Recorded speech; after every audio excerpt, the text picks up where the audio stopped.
আচ্ছা নিমাই বাবু, আমরা সাধু বৈষ্ণবদের কাছে বিভিন্ন রকমের মতামত উপদেশ নিতে যাই, তাতে আমাদের লাভ কি হয়?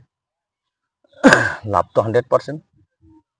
তুমি একটা মাতালের কাছ থেকেও ভালো ভালো কিন্তু একটা উপদেশ পেতে উপদেশ পারে। পেতে পারো। তার কাছে ভালো জিনিসটা নিলে তোমার কোনো ক্ষতি নেই।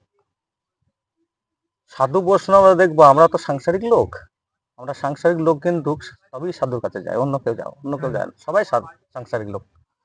তো সাধুরা তখন কিন্তু আমাদের সংসার নিয়ে অনেক কথা বলে।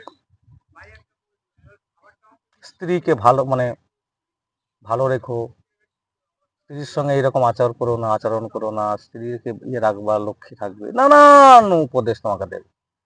সেই সাধুটার কাছে আমার একটাই প্রশ্ন, সে কি কোনোদিন সংসার করেছে? সংসারের জ্বালাটা সে জানে? সংসারের জ্বালা কিন্তু সে জানে না, সে উপদেশ দিয়ে চলে গেল। কিন্তু সংসার ধর্ম না, সব থেকে কঠিন ধর্ম। সাধু ধর্ম খুব কঠিন, কিন্তু তার থেকেও সংসার ধর্ম কঠিন, সংসার ধর্ম সব সব থেকে থেকে কঠিন। বড় ধর্ম। একটা সাধু কেন, তুমি যদি বিয়ে থা না করো না, তুমি সাধু হয়ে যাও, তুমি অনেক কিছু বানিয়ে দিতে পারো। বাণীটাকে তো খারাপ না, আমি বলছি না সাধুকে আমি নিন্দে করছি না, নিন্দে করারও আমার হ্যাঁ, উচিত সে না। তো অবশ্যই, কিন্তু কারণ সংসার তার ধর্ম কঠিন।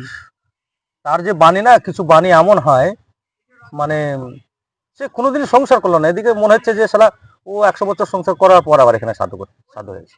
হুম, ঠিক কথা। একদিন সংসার করে দেখো তো কি জ্বালা, ঠিক কথা, একদম বাস্তব কথা। তাই না? সব থেকে বড় কঠিন কাজ হচ্ছে সংসার করা।